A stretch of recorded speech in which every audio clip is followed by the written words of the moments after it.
नमस्कार, स्वागत है आपका। हर खबर देख रहे हैं आप और मैं हूं आपके साथ शाहनवाज मिर्जा। चंडीगढ़ से इस वक्त एक बड़ी खबर आ रही। भारतीय जनता पार्टी की बैठक जो है वो लगातार जारी है और प्रदेश अध्यक्ष ओपी धनखड़ इसकी अध्यक्षता करते हुए नजर आ रहा है। ये बड़ी खबर आपको बता रहा है। बैठक पंचायती चुनाव को लेकर हो रही है और बैठक लगातार जारी है और कई अहम बातें यहां से निकलकर सामने आ सकती हैं। प्रदेश अध्यक्ष ओपी धनखड़ जो है वहां पर मौजूद है और बैठक भारतीय जनता पार्टी की जा रही, उसकी अध्यक्षता जो है वो प्रदेश अध्यक्ष करते हुए नजर आ रहा है। पंचायती चुनाव को लेकर इसके ऊपर चर्चा की जा रही। कई अहम बैठकें कांग्रेस पार्टी और भारतीय जनता पार्टी करती हुई नजर आ रही। पंचायती चुनाव दरअसल बहुत ज्यादा हरियाणा के हिसाब से महत्वपूर्ण हो जाता है क्योंकि विधानसभा का चुनाव सीधे इसके बाद होना है और पंचायती चुनाव को छोटी सरकार के रूप में भी देखा जाता है। इसी को लेकर भारतीय जनता पार्टी या कांग्रेस पार्टी, तमाम पार्टियां कमर कसती हुई नजर आ रही।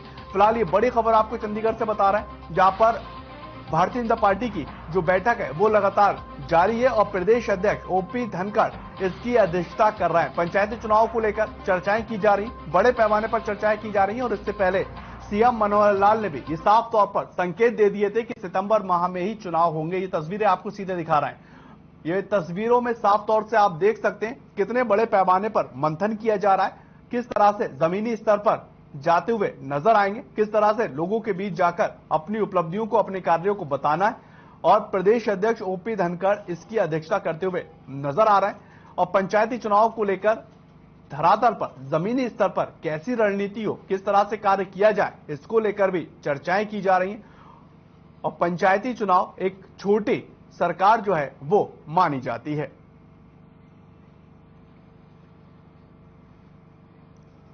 चंडीगढ़ से एक और बड़ी खबर है। हाई पावर परचेज कमेटी की बैठक हुई है और बैठक जो है वो सीएम मनोहर लाल की अध्यक्षता में ली गई। बैठक में गृह मंत्री अनिल विज शामिल हुए, मंत्री मूलचंद शर्मा और मंत्री कंवरपाल गुर्जर मौजूद रहे।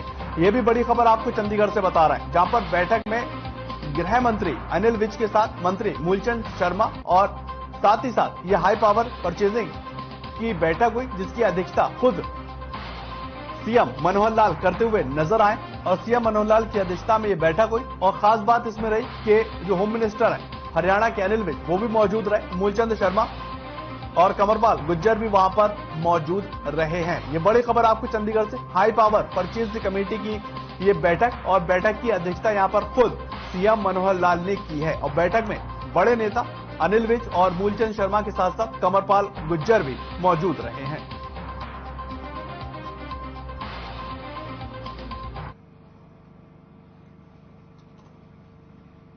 ये तस्वीरें आप देखिए, ये चंडीगढ़ की सीधी तस्वीरें आपको दिखा रहे हैं जहां पर सीएम मनोहर लाल बैठक की अध्यक्षता करने के लिए पहुंचे और इसके बाद ये जो बैठक है उसकी अध्यक्षता की गई और कई बड़ी बातों को लेकर कई बड़े फैसले इस अध्यक्षता में लिए गए। बैठक में गृह मंत्री अनिल विज भी शामिल हुए और साथ ही साथ हाई पावर परचेज कमेटी की यह बैठक हुई है। एक बड़े पैमाने पर इस बैठक का आयोजन किया गया और इसकी अध्यक्षता खुद सीएम मनोहर लाल करते दिखाई दिए।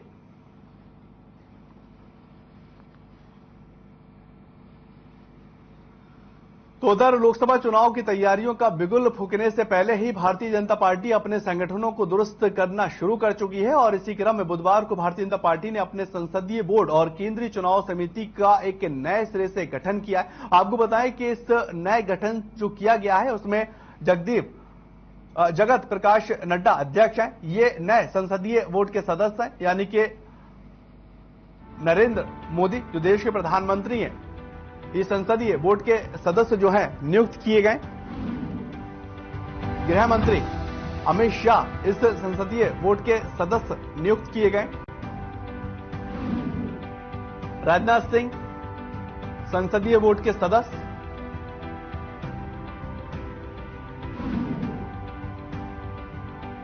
सर्वानंद सोनेवाल इनको भी संसदीय बोर्ड का सदस्य जो है नियुक्त किया गया है। सुधा यादव संसदीय बोर्ड की सदस्य हैं।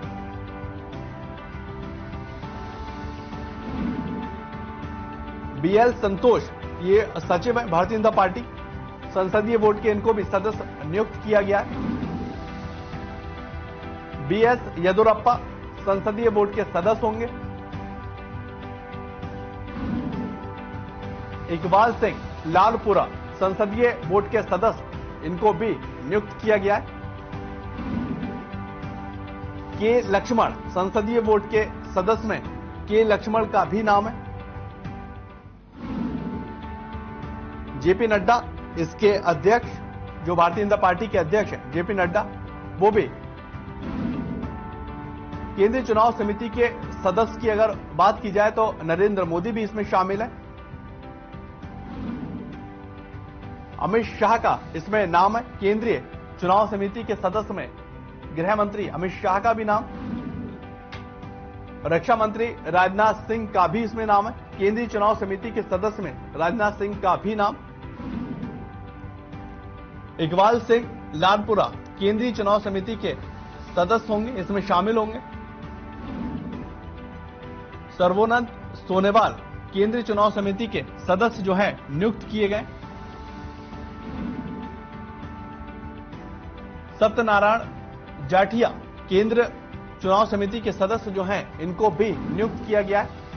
सुधा यादव केंद्रीय चुनाव समिति की सदस्य,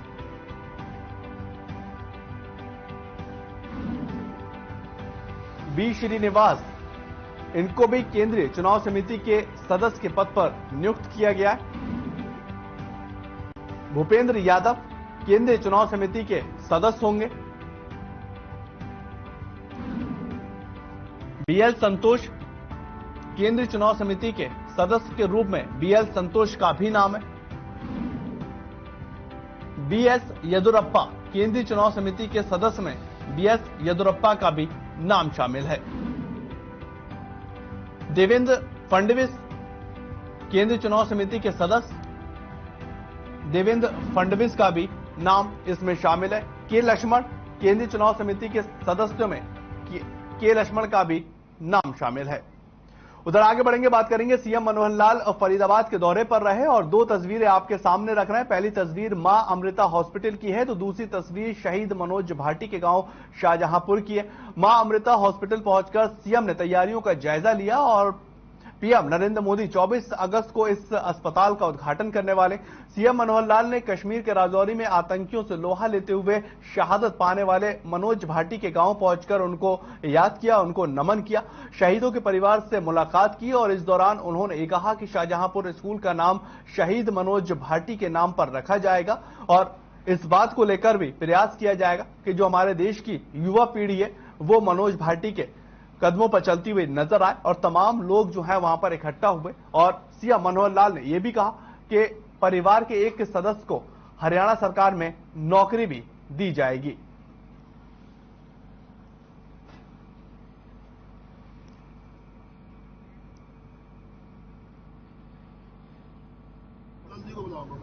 एक शहीद सैनिक वो चला गया, देश पर शहीद हो गया।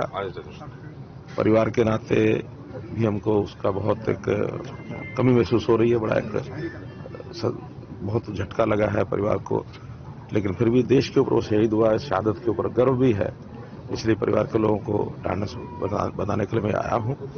और कुछ चीजें हमने तय की हैं कि इस शहीद के नाम से इसका नाम अमर रहे, तो यहाँ का जो स्कूल है उस स्कूल का नाम शहीद मनोज भाटी उनके नाम से रखा जाएगा।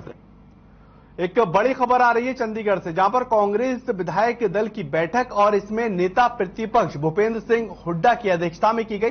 कांग्रेस प्रदेश अध्यक्ष उदयवान मौजूद रहे। पंचायती चुनाव सहित कई अहम मुद्दों पर चर्चा हुई और बैठक के बाद कांग्रेस की प्रेस कॉन्फ्रेंस हुई। उसमें हुड्डा और उदयवान ने कार्यकर्ताओं को बधाई दी, आजादी गौरव यात्रा को लेकर और सफल बनाने की खुशी जाहिर करते नजर आए। ये बड़ी खबर आपको चंडीगढ़ की बता रहा है। कांग्रेस विधायक दल की ये बैठक हुई और इसमें नेता प्रतिपक्ष भूपेंद्र सिंह हुड्डा की अध्यक्षता में यह बैठक ली गई और कांग्रेस प्रदेश अध्यक्ष उदयवान भी मौजूद रहे। पंचायती चुनाव सहित कई अहम मुद्दों को लेकर यह बैठक हुई है और इसके बाद कांग्रेस ने प्रेस कॉन्फ्रेंस करी और साथ ही साथ जो यात्रा निकाल रही है कांग्रेस पार्टी उसको लेकर भी वहां पर चर्चाएं की गई। हरियाणा में किस तरह से इसको सफल बनाना है इसको लेकर बात की गई। पंचायती चुनाव काफी अहम और महत्वपूर्ण चुनाव, उसको लेकर कांग्रेस पार्टी ने मंथन किया और जमीनी स्तर पर कांग्रेस पार्टी अपने आप को किस तरह से मजबूत करे, किस तरह से कांग्रेस पार्टी अपने आप को जो वोटर हैं उन तक लेके जाए और कार्यकर्ताओं में किस तरह से जुनून भरने का काम किया जाए। इन तमाम मुद्दों को लेकर कांग्रेस पार्टी मंथन करती हुई नजर आई, जिसमें कांग्रेस प्रदेश अध्यक्ष उदयवान मौजूद रहे और भूपेंद्र सिंह हुड्डा भी वहां पर मौजूद रहे। विधायक दल की पूरी बैठक हुई। कांग्रेस के विधायक वहां पर इकट्ठा हुए और भूपेंद्र सिंह हुड्डा की अध्यक्षता में यह बैठक की गई है।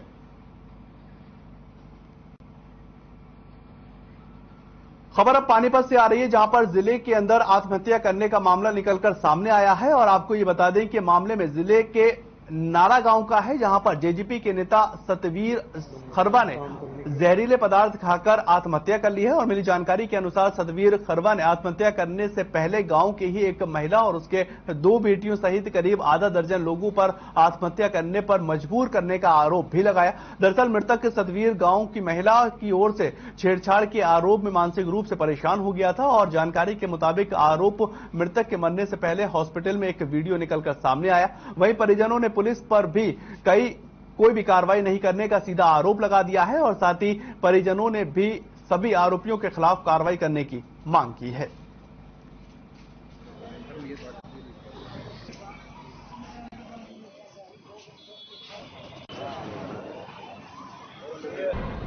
गांव में किसी के साथ झगड़ा हो गया इनका, वो 7-8 से औरतों को मिला के इसके साथ मारपीट की, तो ज्यादा चोट लगने की वजह से इसका लड़का फिर इसको यहाँ पानीपत हॉस्पिटल में एडमिट करा दिया। एडमिट कराने के बाद रुका रखा भेजा हुआ पुलिस को, तो पुलिस वाले स्टेटमेंट तो ले गए उसकी, उसके बाद कोई कार्रवाई नहीं की। तो उल्टा इसी को टॉर्चर करने लगे, भाई तूने तो उनकी लड़कियों के साथ छेड़छाड़ी की है तो तेरे खिलाफ ही कार्रवाई होगी। तो ये एक सामाजिक और इज्जतदार इंसान था। हमारा गांव में एक सतवीर है, उसने कल पॉइजन ले लिया था, उसकी डेथ हो गई आज। और उसके खिलाफ नारा गांव की किसी महिला ने मारपीट और छेड़छाड़ की जो कंप्लेंट दी थी, तो उस संबंध में उसके खिलाफ एफआईआर भी दर्ज हुई थी। तो अब जो मृत्यु का जो कारण है, इसने सुसाइड क्यों किया, इसका तो बाद जांच के बाद ही पता चलेगा। तो उधर फतेहाबाद की खबर है, जहां पर अनाज मंडी में इनेलो की प्रदेश कार्यकारिणी की बैठक का आयोजन किया गया और पूर्व सीएम और इनेलो को सुप्रीमो ओम प्रकाश चौटाला की अध्यक्षता में यह बैठक की गई। बैठक में इनेलो के वरिष्ठ नेता अभय चौटाला भी मौजूद रहे और ये बैठक 25 सितंबर से प्रस्तावित सम्मान समारोह को लेकर हुई और बैठक में प्रदेश भर के इनेलो नेता भी पहुंचे हैं। तो हमने करी कि किसी भी बात की कोई कमी ना बीजेपी की नीयत में पहले दिन से खोट थी। पंचायत के चुनाव टाल के पंचायती पैसे को ये ठेकेदारों के माध्यम से हजम करना चाहते हैं। बेईमान लोग हैं। लगातार इन्होंने नगर पालिकाओं का, नगर परिषदों का पैसा भी इसी तरह खाया, अब इसको भी खाना चाहते हैं। इनको इस बात का एहसास है कि तुम गांव के पंचायत के चुनाव में जब जाओगे, लोग तुम्हारा सुपड़ा साफ कर देंगे। उधर चरखी दादरी के अंदर जमींदार कारपोरेटिव सोसाइटी के चेयरमैन राजवीर फोगाट सहित कई लोगों ने कांग्रेस छोड़कर जन नायक की जनता पार्टी के दामन थाम लिया है। और इसकी खुशी के अवसर पर वाडला विधायक के नैना चौटाला ने राजवीर फोगाट का जन नायक की जनता पार्टी में शामिल होने पर स्वागत किया। विधायिका नैना चौटाला ने जेजेपी कार्यालय में सीएससी सेंटर का शुभारंभ किया और इसके साथ जो लोग शामिल हुए उनको भी शुभकामना दी।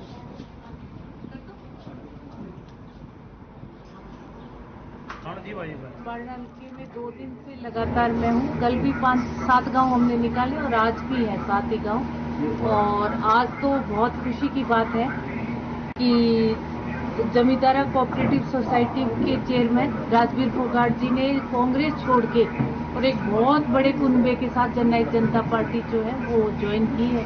तो ये बहुत ही अच्छी बात है, क्योंकि संगठन जितना मजबूत होगा पार्टी उतनी मजबूत होगी। तो मैं राजवीर जी का जननायक जनता पार्टी में बहुत स्वागत करती हूँ। तो उधर हरियाणा के मुख्यमंत्री मनोहर लाल फरीदाबाद शहर के अंदर बने अमृत महोत्सव के दौरे पर थे और आपको बताएं अमृत महोत्सव हॉस्पिटल का दौरा किया। इस दौरान मुख्यमंत्री के काफिले को पायलट करने वाली एक कार जो है वो अचानक दुर्घटनाग्रस्त हो गई, जिसमें पुलिस के मुलाजिम और गाड़ी में बैठी एक महिला को चोट आई है और फिलहाल इलाज के लिए घायलों को सरकारी अस्पताल में भेजा गया है।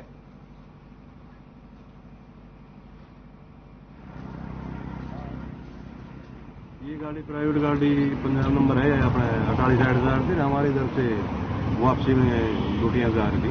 तो हमारी पायलट गाड़ी टच हुई है। जो आगे कैंटर था, कैंटर को उठाने के लिए प्राइवेट गाड़ी वालों ने ऊपर चढ़ा दिया, इसलिए इसमें 3-4 आदमी, 2 बच्चे हैं, 2-3 मियाँ बीबी हैं। हॉस्पिटल पहुंचा। ज्यादा चोट आई है क्या है? नहीं, ज्यादा चोट नहीं, पर फर्स्ट एड जरूरी है।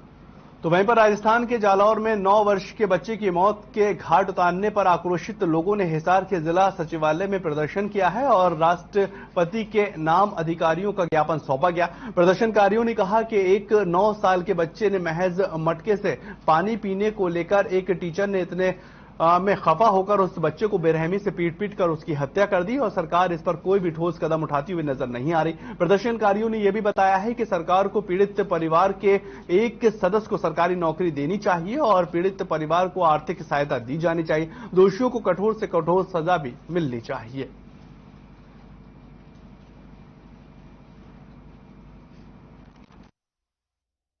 आज का हमारा जो प्रोटेस्ट है, अभी कुछ दिन पहले आपने सुना होगा कि राजस्थान के जालोर जिले के एक सोरन गांव है, वहां पर एक 9 वर्षीय बच्चा था और अनुसूचित जाति से संबंधित था। उसके टीचर ने बड़े बेरहमी से उसका मर्डर केवल इसीलिए कर दिया क्योंकि उसने स्कूल में जो पानी का मटका रखा हुआ था उससे पानी पीने की कोशिश की थी।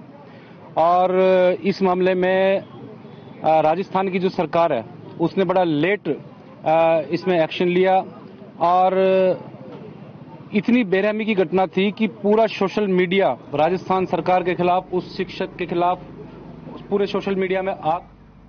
उधर होटल की अपराध शाखा जांच को लेकर 25 किलो 200 ग्राम गांजे से भरे हुए कैंटर सहित 2 आरोपियों को पकड़ने में सफलता हासिल कर चुकी है। और आपको बताएं कि पुलिस ने झारखंड से रांची से ट्रक में अलग अलग केबिन बनाकर लाखों रुपए की कीमत के मादक पदार्थ को ला रहे 2 तस्करों को गिरफ्तार किया। पकड़े गए गांजे की कीमत लाखों रुपए की बताई जा रही है, लेकिन जिस तरह से आरोपी इसको ट्रक में छुपाकर ले जा रहे थे, पुलिस ने उनके अरमानों पर पानी फेर दिया। पुलिस की ओर से दोनों आरोपियों को अदालत में पेश किया गया है और गहन पूछताछ के लिए रिमांड पर लिया गया है।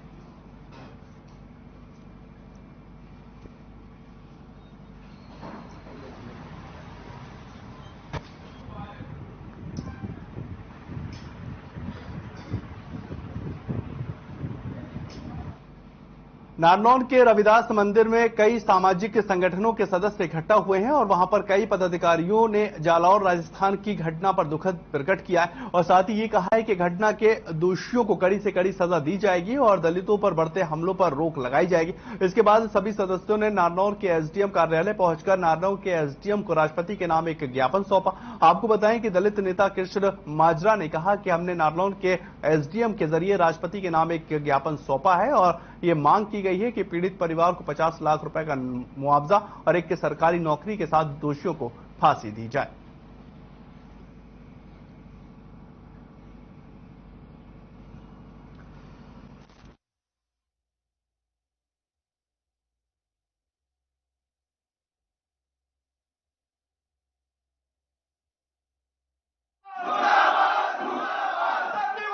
आज हम लोगों ने मीटिंग करी है। पहले इन घटनाओं की पुनरावृत्ति ना हो, ये दोबारा ना हो, इसके लिए काफी बड़ी संख्या में चर्चा की गई है। नारनौल इलाके के सभी लोग, सभी भाई आए, दलित जातियों के भी, किसान वर्ग से भी, जो भी महसूस करते हैं कि ये घटना गलत है, वो सारे के सारे इकट्ठे होके आज राष्ट्रपति के नाम ज्ञापन दिया है और उसमें मांग की गई है कि पीड़ित परिवार को सहायता दी जाए। तो वहीं पर इंद्री के अंदर बिजली विभाग की ओर से बिजली बिलों पर लगाए जा रहे अतिरिक्त चार्ज को लेकर किसानों ने अपना विरोध प्रदर्शन दर्ज करवाया है और गांव गड़ी जाटना और पजोरा खराह के साथ साथ धूमसी जागरी गांव से अनेक किसान बिजली दफ्तर पहुंचे और कार्यालय के सामने नारेबाजी कर रोष प्रकट किया। किसान कार्यालय के अतिरिक्त पैसे लगाने वाले पूछा तो कर्मचारियों ने यह तर्क दिया है कि 3 साल में सिक्योरिटी के नाम पर बिलों के साथ लगकर ये आ रहे हैं और किसानों ने ये चेताया कि बिल नहीं भरेंगे और गांव-गांव जाकर बैठक कर किसानों से ये अपील करेंगे कि बिल ना भरें और बिजली कर्मचारी कनेक्शन काटने के लिए आएगा उसका विरोध किया जाएगा। और वहीं पर इस बारे में विभाग के एसडीओ ने अपना पल्ला झाड़ते हुए कहा कि हमारे हाथ में कुछ भी नहीं है, ये तो भरना ही पड़ेगा। किसानों ने कहा कि प्रति बिजली पर 1000, 2000 नहीं बल्कि बिलों पर 12-13 हजार रुपए अतिरिक्त लगाकर भेजे जा रहे हैं।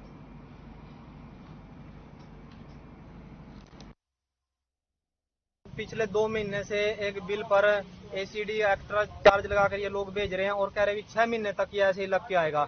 किसी बिल पे 1200 रुपये लग रहा है, किसी पे 1500 लग रहा है, किसी पे 800 लग रहा है। और एसडीओ साहब कह रहे हैं तो दोबारा से सिक्योरिटी ले रहे। जब एक बार सिक्योरिटी लेकर मीटर लग गया तो दोबारा से सिक्योरिटी लेने की क्या जरूरत था। किसान के पास, मजदूर के पास अपना बिल भरने का तो पैसा नहीं आ, कह रहे वो आपके खाते में जमा हो जाएगा। किस खाते में जमा हो जाएगा? आज तक कोई खाता इन्होंने लिया भी नहीं। ये तो किसान और देश के गरीब मजदूर के साथ बहुत बड़ी लूट हो रही और कोई सुनाई करने वाला। तो उधर यमुनानगर के इस्कॉन मंदिर के अंदर जन्माष्टमी महोत्सव के उपलक्ष्य में श्रीमद् भागवत सप्ताह का आयोजन किया जा रहा है और साथ ही स्कूलों के बच्चों ने कॉलरिंग कंपटीशन के साथ साथ भजन प्रतियोगिता और फैंसी ड्रेस प्रतियोगिता का भी आयोजन हुआ। 18 अगस्त को यमुनानगर के कई स्कूलों में बच्चे नृत्य प्रतियोगिता में भाग लेंगे और महोत्सव प्रभारी दिव्य पुरुष दास ने पत्रकारों से बातचीत करते हुए ये बताया है कि इस्कॉन मंदिर प्रांगण में 19 अगस्त को जन्माष्टमी महोत्सव का आयोजन होगा। जन्माष्टमी के दिन मंदिर सुबह 4:30 बजे खुल जाएंगे और वृंदावन से लाए गए रेशम से तैयार विशेष पोशाक और आभूषण भगवान को पहनाए जाएंगे। दिल्ली से आए विशेष कारीगरों ने मंदिर को सजाया है और वो सुबह से ही इस्कॉन भक्तों ने मंदिर प्रांगण में कीर्तन और भजन प्रारंभ करेंगे। जन्माष्टमी किस दिन है? कई लोग बोल रहे 18 को है, कई लोग बोल रहे थे 19 को है। तो हम ये कंफर्म करना चाह रहे हैं कि इस्कॉन पूरे इंडिया में 19 तारीख को जन्माष्टमी मना रही है। यमुनानगर में भी 19 तारीख को जन्माष्टमी मनाएंगे और पिछले 12 तारीख से जन्माष्टमी का कार्यक्रम शुरू हो चुका है, जिसमें कि कथा भी चली रही है मतलब, और आज कथा का आखिरी दिन है। आजकल तो उधर कृष्ण जन्माष्टमी पूरे भारत के अंदर बड़े ही धूमधाम के साथ मनाई जाती है और कृष्ण के जन्मदिन पर अलग अलग कार्यक्रमों का आयोजन भी किया जाता है। इस दिन को लेकर लोग कई दिनों से पहले ही तैयारियां करना शुरू कर देते हैं और आपको बताएं कृष्ण जन्माष्टमी को लेकर फरीदाबाद के बाजारों में भी रौनक देखने को मिली है, जहां पर लोगों ने जमकर खरीदारी की और बाजार में खरीदारी करने आए लोगों ने यह बताया है कि जन्माष्टमी को लेकर काफी उत्साहित और अलग अलग सामान खरीद रहे हैं और बाजारों में झूले और बांसुरी भी खरीदी जा रही। जन्माष्टमी का त्योहार उनको बेसब्री से इंतजार रहता है और भगवान के जन्म को लेकर कई प्रकार के कार्यक्रमों का आयोजन किया जाता है। उन्होंने कहा कि बाजारों में भी लोग अधिक सामान खरीदते हुए नजर आ रहे हैं।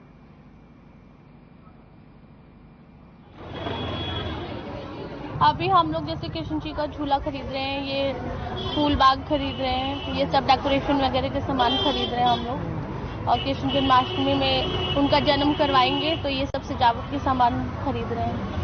कुछ कम है, अब आने वाले 2 दिन और बस उसमें और और जो है बढ़ जाए, उम्मीद पूरी। क्या कारण मानते हैं? तो महंगाई थोड़ी सी है, तो अब कोरोना का चक्कर भी थोड़ा सा, पहले कोरोना के टाइम में तो उसके चक्कर महंगाई। खबर चंडीगढ़ से आ रही है, जहां पर अमेरिकन इंडियन फाउंडेशन की ओर से IBM और शिक्षा विभाग हरियाणा के सहयोग से स्टेम फॉर गर्ल्स कार्यक्रम का आयोजन किया गया है और पीको सैटेलाइट ड्रोन सेमिनार में 4 लड़कियों को सिलेक्ट भी किया गया। अच्छा ड्रोन उड़ाने और ड्रोन तैयार करने को लेकर इन 4 लड़कियों को डॉली शर्मा ने GSS कामला अंबाला में पढ़ती हैं और हिमांशी जो है पंचकुला के सार्थक स्कूल में पढ़ाई किया करती हैं। ये बच्चे अगले साल चेन्नई जाएंगे और देश के प्रधानमंत्री नरेंद्र मोदी से भी मिलेंगे और उन्हें सम्मानित करते हुए भी नजर आएंगे।